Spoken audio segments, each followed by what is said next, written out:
Welcome back to Poorly Educated Today in the News. Folks, pull up a chair, pull up a beanbag, pull up whatever is structurally sound enough to hold you. Because today's news is so wild, it'll make your grandpa's conspiracy theories look like a polite church pamphlet. I'm telling you, this week America didn't just step in the mud. It cannonballed face first into a septic tank of political chaos, economic haymakers, and enough international drama to make the whole world look like it's trapped inside a Walmart Black Friday sale. And as always, your boy is here to explain it all as only a proudly poorly educated man can.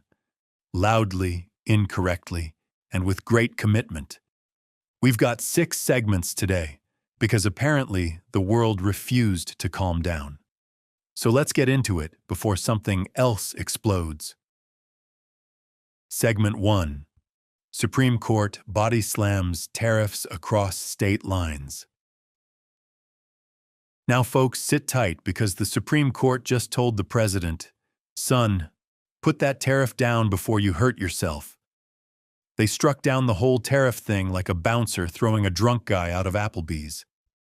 And not only did they kill it, they said the government might owe up to $170 billion in refunds.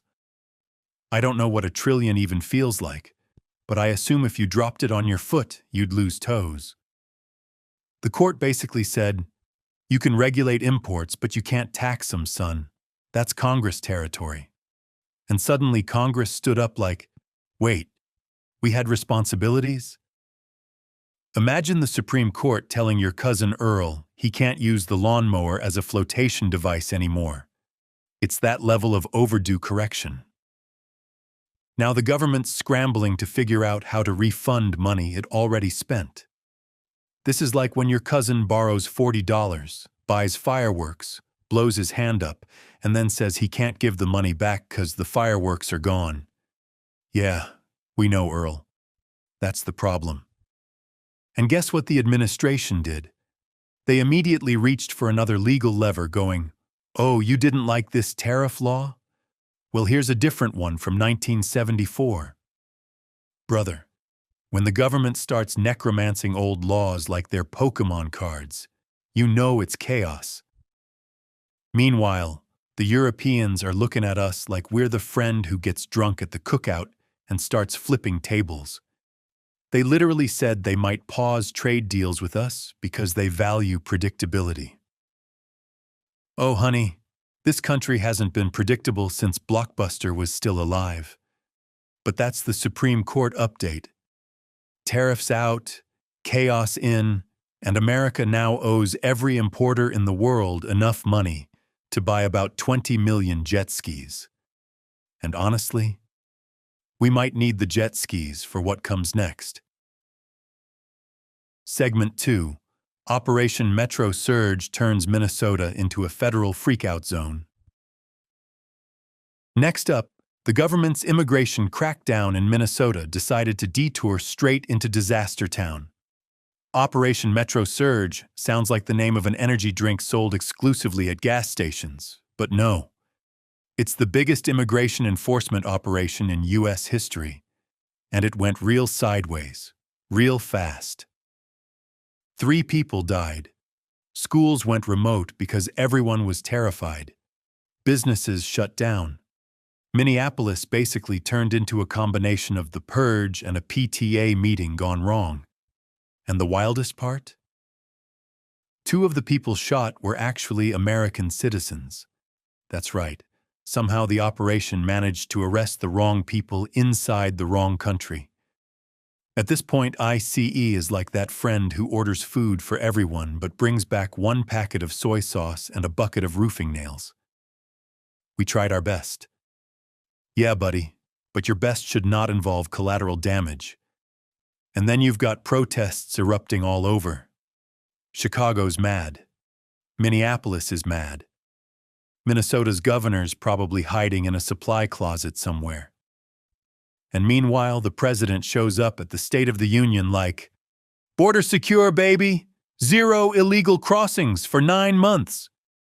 Yeah, Because all the chaos moved inside the border like a raccoon breaking in through your dryer vent. If you're confused, don't worry. So is the Constitution. This thing is raising more legal questions than a meth lab zoning dispute. The redneck analysis is simple. If your plan to stop chaos creates more chaos, congratulations. You now qualify for a management job at literally any American corporation. Segment 3.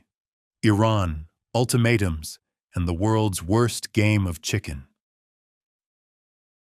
Now buckle up, because the US and Iran are playing nuclear chicken again, and it's the kind where both drivers have their eyes closed, the cars are on fire, and one of the cars is a rented jet ski. The US sent not one but 2 aircraft carriers to the region, plus stealth fighters, drones, and basically everything short of a bald eagle with night vision goggles. And then they gave Iran a 10 to 15-day ultimatum to stop nuclear enrichment or get the systemic dismantling treatment. Brother, when the Pentagon starts using phrases like systemic dismantling, the rest of us start Googling how far we live from oil refineries. This whole situation is so tense the global energy market is sweating like a sinner in church.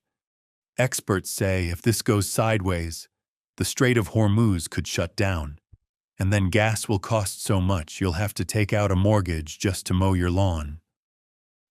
Then you've got diplomats in Geneva supposedly negotiating peace while the European Union designates Iran's military as a terrorist organization. That's the diplomatic version of smiling politely while dialing 911 under the table. Military analysts are like, "We could destroy the regime in hours." Yeah, and then what? Who runs the country? Jimmy Buffett's hologram? Nobody has a plan for the after part. America is fantastic at knocking over governments and absolutely terrible at reading the warranty manual afterward.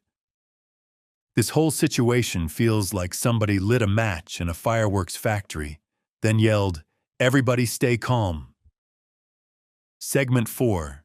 Cuba shootout, Florida man goes international. Speaking of fireworks, Florida just went full Florida but internationally.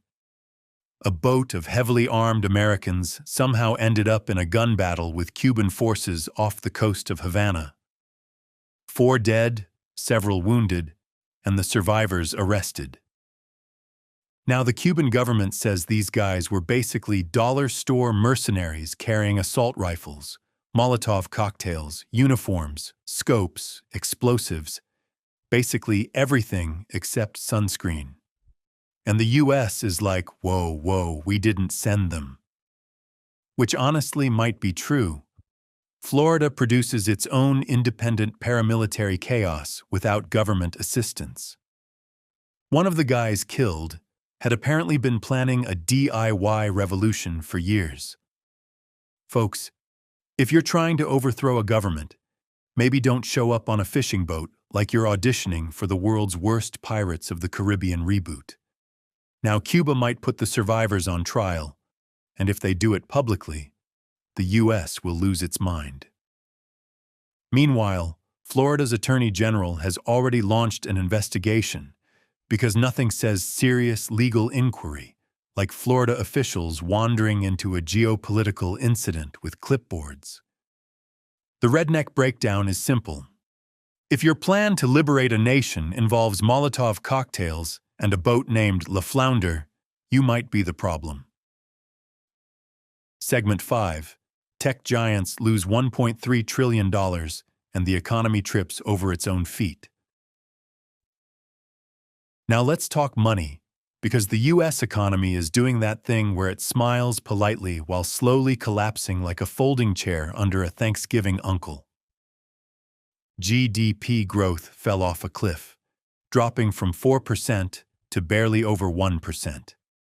Inflation is still spicier than gas station nacho cheese, and the government shutdown shaved a full percentage point off our growth, which is exactly what happens when you turn the government off and then wonder why everything stops working. Meanwhile, the tech world lost $1.3 trillion in market value. Trillion. That is so much money that if you stacked it in dollar bills, you'd still lose it behind the couch somehow. Microsoft alone lost over $600 billion. Nvidia, Amazon, Apple, all down. Turns out Wall Street suddenly realized that spending $500 billion on AI data centers that don't yet make money might not be a responsible business model. Shocker.